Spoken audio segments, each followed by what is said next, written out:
Good afternoon, everyone. Myself, Anusha. Me and my teammates are going to explain about comparison instruction and multiply instructions.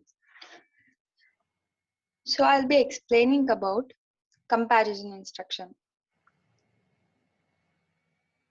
So this is the general syntax of comparison instruction, which consists of instruction, condition, register Rn, n. The comparison instruction are used to compare or test a register with the 32-bit value. They update the CPSR flag bits according to the result, but do not affect other registers. After the bits have been set, the information can then be used to change program flow by using conditional execution. It is not required to apply the yes suffix for comparison instruction to update the flags.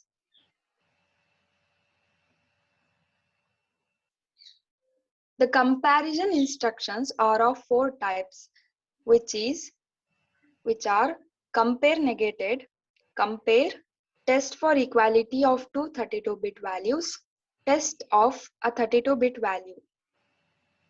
So compare negated, in this comparison instruction, it is the flag value is updated on the basis of addition. It is going to update the flag condition, that is we have 4 flag.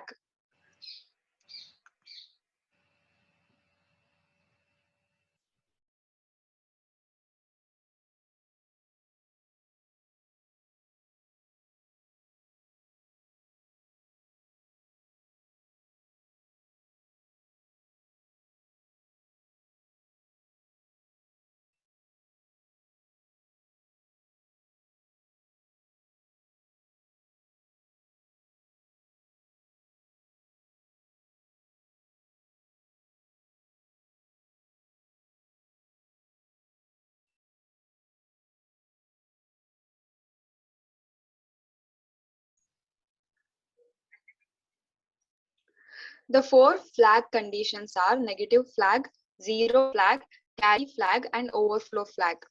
In compare instruction, the flag condition is set on the basis of the subtraction of the Rn minus n. Likewise, in test for equality of two 32-bits values, the flag condition is set as a result of Rn exclusive n. In test bit of 32-bit value, AND operation is performed and the result is set as the flag value. Next, we have example program for compare negated instruction. In compare negated instruction, flag set as a result of Rn plus n. In this program, R0 will be loaded with this value, and when CMN instruction is applied, 1 is added to the R0 value. It will act as addition instruction. And in the result, R0 value will not be changed. Only the flag value will be changed. As the result is 0, the flag 0 is set to 1. And also carry is generated, so the carry flag is set to 1. So after the execution of the program, the CPSR value is set to this, where C and Z are in capital. So this is about compare negated instruction, and next 3 examples will be continued by Arushi. Example program for compare instruction. Compare instruction sets flag as a result of Rn minus n. In this compare instruction, it takes the difference of two registers.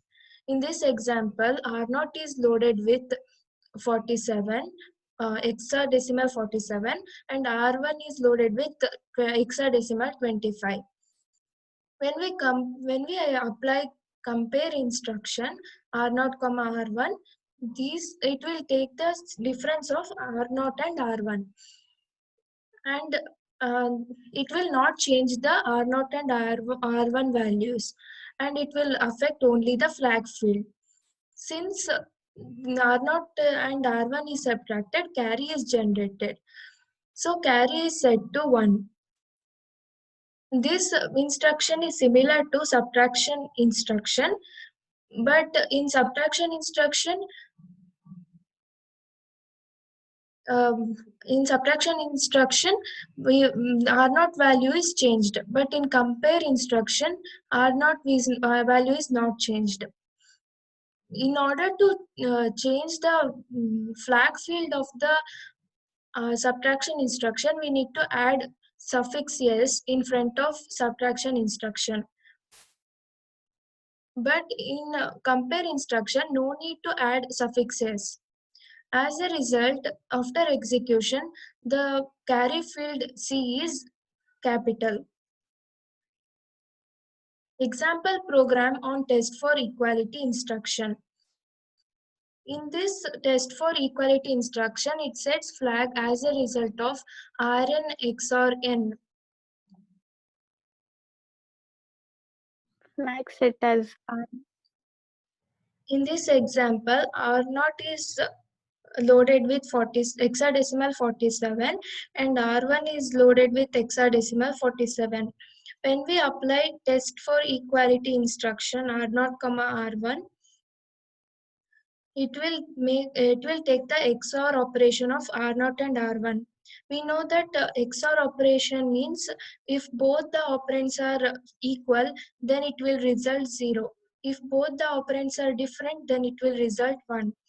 Here R0 and R1 are same, so it will result 0. Here, since we are using test for equality, it will not change the results of R0 and R1. It will only affect the flag field. So since the answer is 0, the flag Z is set to 1 and R0 R1 value are same. It is not changed.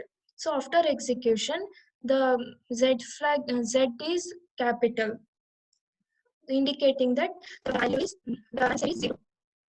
Example program on test bits instruction. Test bit instruction sets flag as a result of Rn and n. It will take the bitwise AND operation of Rn and n. In this example, R0 is loaded with hexadecimal 47 and R1 is loaded with hexadecimal F. When we apply test bit operation R0, R1, these two values are in binary bits. AND operation is applied and these two values are not changed. And this instruction acts similar to AND operation. Only flag field is affected. Next, multiply instruction is continued by Mansa. I am going to explain about multiply instructions. Multiply instructions are those instructions which are used to multiply the contents placed in certain registers. The ARM supports the following multiply instructions: MUL, multiply, MLA, multiply and accumulate. Along with these two simple instructions, it also supports UML, unsigned multiply long, unsigned multiply long with accumulate, signed multiply long with accumulate. The basic instructions MUL and MLA can be treated with unsigned or signed numbers. This is the binary encoding format of MUL and MLA instruction format. This format could be with condition instruction or without any condition instructions. Here, the 21st bit represents accumulate instruction. If the bit is 0, then the instruction is multiply, which is MUL. If the bit is 1, then the instruction is multiply and accumulate, which is MLA. The 20th bit represents the set condition code.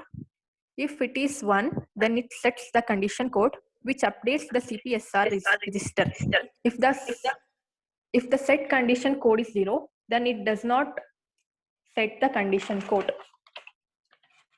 The RD represents the destination register, and all other registers RM, RN and RM represents the operand register. They are used to hold the data which is to be multiplied.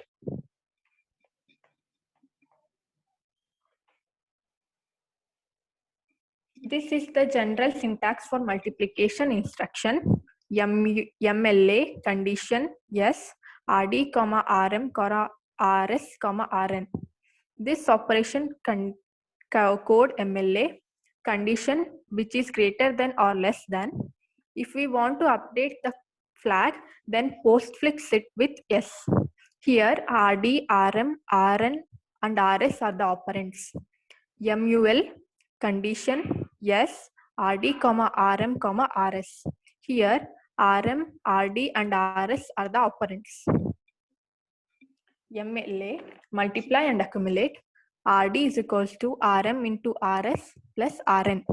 MUL multiply. RD is equals to RM into RS.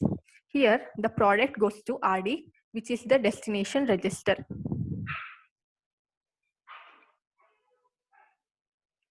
The multiplication instructions has two types. The first one is multiply, which is MUL. The format is MUL condition S RD, RM, RS. RD is equals to RM into RS. The instruction multiplies the contents of RM register with RS register and places the result into RD, that is the destination register. Example, MUL R4, R3, R2. This is without the set condition code. Here, R4 is the destination register and it stores the product of R3 and R2. The answer obtained here is a 32-bit number. The second example is MULS R0, R2, R3. Here, the S represent the set condition code. The R0 is the destination register and the product of R2 and R3 is stored in R0. The result obtained will be a 32-bit number and the CPSR is updated. We should remember that immediate second operand are not supported in this type of instruction, and the destination register and the first source register should not be same. That is, RD and RM should not be same. The second type of multiplication instruction is MLA, multiply and accumulate. The format is MLA condition S RD, RM, RS, RN. Here, the content of Rn is added to the product of content of Rm and Rs. Then the result is stored in Rd, which is the destination register. The example is MLA R4, R3, R2, R1. R4 being the destination register will hold the content of R1 plus the product of content of R3 and R2. Here, the result obtained will be a 32-bit number. We should also remember that RD and RM register cannot be same and we cannot use R15 or PC and the operands can be signed or unsigned. As we know that multiply instructions multiply the contents of a pair of register and depending upon the instruction, accumulate the results in another register. Long multiplies accumulate into a pair of registers representing a 64-bit value. The final result obtained is placed in a destination register or a pair of registers. And the next topic is continued by Manavi.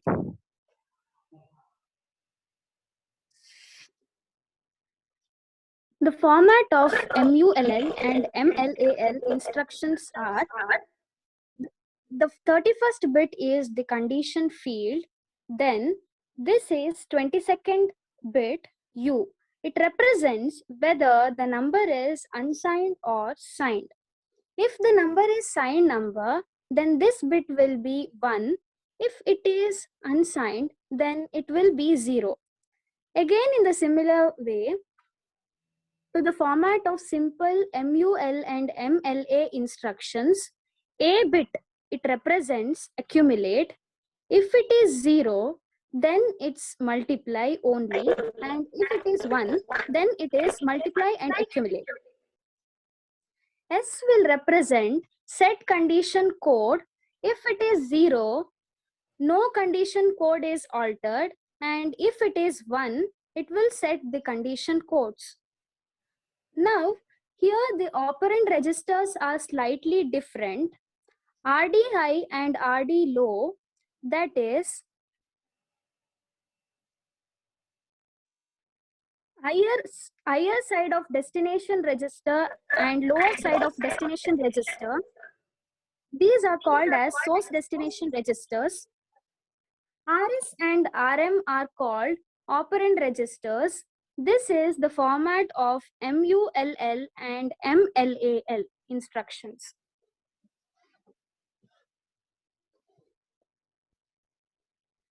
So, the format or the syntax of the instruction opcode condition as RD high, RD low, RM and RS, where the opcode could be any of these instructions.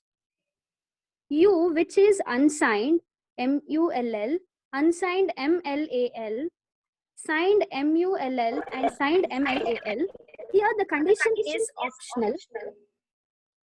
S is the optional suffix. RD low, RDI, these are the destination registers for UMLAL and SMLAL. They also hold the accumulated value. So what is the function of RD low and RD high? They will hold the product and also accumulated values. RM and RS, these are the registers which hold the operands, and the R15 register, it cannot be used. The RD low and RDI and also RM, it cannot be same.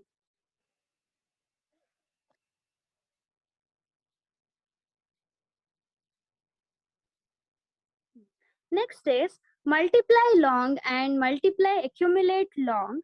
Here the instructions are multiply long, which is MULL. It gives the instruction as RDI, RDLO is equals to the product of RM into RS registers, which are the operand registers.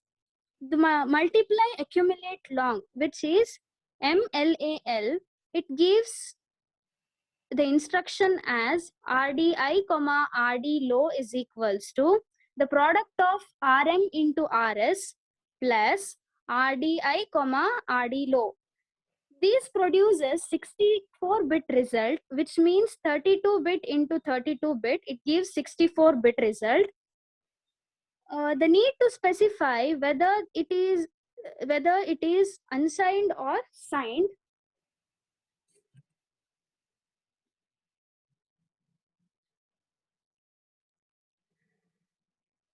Next, the syntax of instruction opcode condition S. RD low, RDI, RM and RS. Signed and unsigned multiply instructions are SMLAL. It is abbreviated as signed multiply accumulate long, and the instruction of SMLAL is RDI, RD low is equals to RDI, RD low plus the product of RM into RS. SMULL, it is abbreviated as signed multiply long. The instruction goes like this: RDI, RD low is equals to the product of RM into RS. UMLAL, it is abbreviated as unsigned multiply accumulate long, and the instruction is RDI, RD low is equals to RDI, RD low plus the product of RM into RS. And the last one is UMULL. It is abbreviated as unsigned multiply long, and the instruction goes like this: RDI, RD low is equals to the product of RM into RS. Next, the examples of signed and unsigned instructions are explained by Komal Patil. Now we'll see some examples. Opcode condition S. RD low, RD high, RM, RS. First one is MULL, unsigned multiply long. In this, R0 and R4 are destination registers, R2 and R3 are operand registers. So product of R2 and R3 will be placed in R4 and R0. Here, R2 and R3 are long numbers. R2 and R3 consist of 32-bit value, which are multiplied to get the result of 64-bit. And this 64-bit value is stored in R4 and R0. R4 represents RD high, R0 represents RD low. Second is UMLAL, unsigned multiply and accumulate long. R4 and R0 represents RD low and RD high respectively. The product of R3 and R4 is taken, which is further accumulated with values of R4 and R0. The final result will be stored in destination registers R4 and R0, which will be of 64-bit value. So this was all for unsigned integers. Similarly, for the signed numbers, the process will be same. In this, R0 in both instructions represent RD low, destination register with low value, and RD4 with destination register high bit value. So it is SMLAL, that is signed multiply and accumulate long. Here, the contents of R3 and R8 are multiplied and accumulated with the contents of R4 and R0. And the result will be stored in R4 and R0, which are destination registers. Next is SUMULL, signed multiply long. So here it is same again. The product of R5 and R6 is taken and stored in R4 and R0. So in this way, signed and unsigned long numbers can be treated with the help of these multiply instructions. We'll see one more example. Previously, we have these four registers R0, R1, R2, and R3. Now we are going to multiply the contents of R2 and R3. The content of R2 is 0 into F into 0, 0 followed by 2, and R3 is 0 into 0, 0 followed by 2. Therefore, the size of both R2 and R3 is 32 bits, and so it is obvious that the product will be of 64 bits. This is why we need two registers, R0 and R4, to store the result. The initial content of R0 and R1, we have assumed it to be 0. Now we have this instruction UMULL, that is unsigned multiplication. In this particular instruction, we'll multiply R2 and R3 and store the result in R1 and R0. The lower product goes to R0 and the higher order product goes to R1. Here, R2 is 0 into F002, in which F means 15. So 15 into 2 is 30, and the hexadecimal equivalent of 30 is 1 into E. So we can see the output. Now R1 contains 0 into E00 followed by 4, and there will be a carry, that is 1, which is stored in the next instruction, that is R1, that is 0 into 00 followed by 1. Therefore, R1 holds the high order product of 32 bit and R0 holds the lower order product of 32 bit. Thank you.